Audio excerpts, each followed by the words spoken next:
જૂનાગઢ જિલ્લાના ભેસાણ તાલુકાના આરટીઆઈ કરનાર અને વકીલાત કરતા યુવાન સહિત 3નું અપહરણ, 4 આરોપી ધંધુકાથી ઝડપાયા. જૂનાગઢ જિલ્લાના ભેસાણ તાલુકાના તડકા પીપળિયાના રહીશ એવા આરટીઆઈ એક્ટિવિસ્ટ તેમજ વકીલાત કરતા યુવાન સહિત 3નું અપહરણ, 4 આરોપી ધંધો કરતા ઝડપાયા. તડકા પીપળિયાના યુવાનની ફરિયાદ બાદ ભેસાણ પોલીસે તપાસ હાથ ધરી હતી.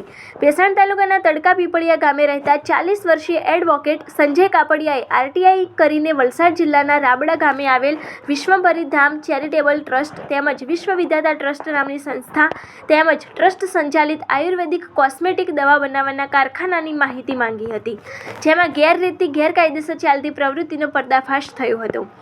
આ મામલે ઉચ્ચ કક્ષાએ રજૂઆત કરતા કાર્યવાહી કરવામાં આવી હતી, જેનો ખાર રાખી મોબાઈલ ફોન, બાઇકની લૂંટ ચલાવી ધાડ પાડી સંજયભાઈ તેમજ તેની સાથે 2 વ્યક્તિનું રફાડિયા ગામેથી કારમાં 7 થી 8 4 વ્હીલ વાહનોમાં આવેલ 4 મહિલાઓ સહિતના શખ્સો માર મારી અપહરણ કરી ગયા હતા. જેની જાણ થતાં જૂનાગઢ જિલ્લા પોલીસ વડા સુબોધ ઓડેદરાએ નાકાબંધી કરાવી હતી. ડીવાયએસપી રવિરાજસિંહ પરમારના માર્ગદર્શનમાં ભેસાણના પીઆઈ વણઝારાએ ઘટના અંગે તપાસ હાથ ધરી હતી. આરોપીઓ ધંધુકા આસપાસ હોવાની બાતમી મળતા રાબડાના પ્રશાંત, સુરેશ, મિત, જગદીશ, કમલેશ, ધીરુ તેમજ વડોદરાના માંજલપુરનો અજય ઉર્ફે માસ્ટર હરિબોદરાને પોલીસે પકડી લીધા હતા.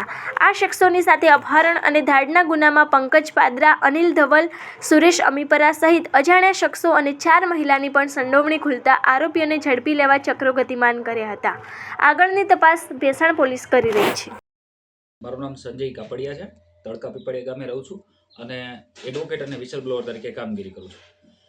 ગતરોજ એવો બનાવ બનેલો કે મારું અપહરણ થયેલું. મારી સાથે બીજા 2 મારા જે સાથે કામ કરે છે તે લોકોના પણ અપહરણ થયેલા અને વલસાડથી જે લોકો આવ્યા હતા એના દ્વારા અમારું અપહરણ કરવામાં આવ્યું હતું.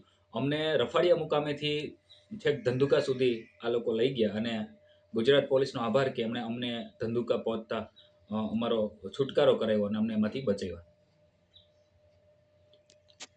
શું બનાવ બન્યો હતો, કઈ રીતે થયું? પછી બનાવની વિગત એવી છે કે પાછલા 5-6 મહિનાથી જે આ વિશ્વભરી ધામ ચેરિટેબલ ટ્રસ્ટ અને મા વિશ્વ વિધાતા ચેરિટેબલ ટ્રસ્ટ જે છે રાબડા ખાતે જે આવેલું છે વિશ્વભરી ધામ, એમાં ચાલતી ગેરરીતિઓ બાબતે મેં જે કાગળો મંગાવી અને એના બાબતે અરજી અહેવાલ કર્યા અને જે ગેરરીતિઓ જાહેર થઈ, જેમ કે શરત ભંગ, ગેરકાયદેસરના બાંધકામો, સ્ટેમ્પ ડ્યુટીની ચોરી, આ સિવાય રોડ રસ્તા પરના દબાણો, લેન્ડ ગ્રેબિંગ, એ સિવાય જે ટ્રસ્ટો છે ટ્રસ્ટોમાં જે હિસાબો છે હિસાબોમાં પણ ગેરરીતિ, ફૂડ એન્ડ ડ્રગ દ્વારા પણ ત્યાં રેડ કરવામાં આવી હતી. તો એ રેડ દરમિયાન પણ 6 લાખનો મુદ્દામાલ સીઝ કરવામાં આવ્યો હતો.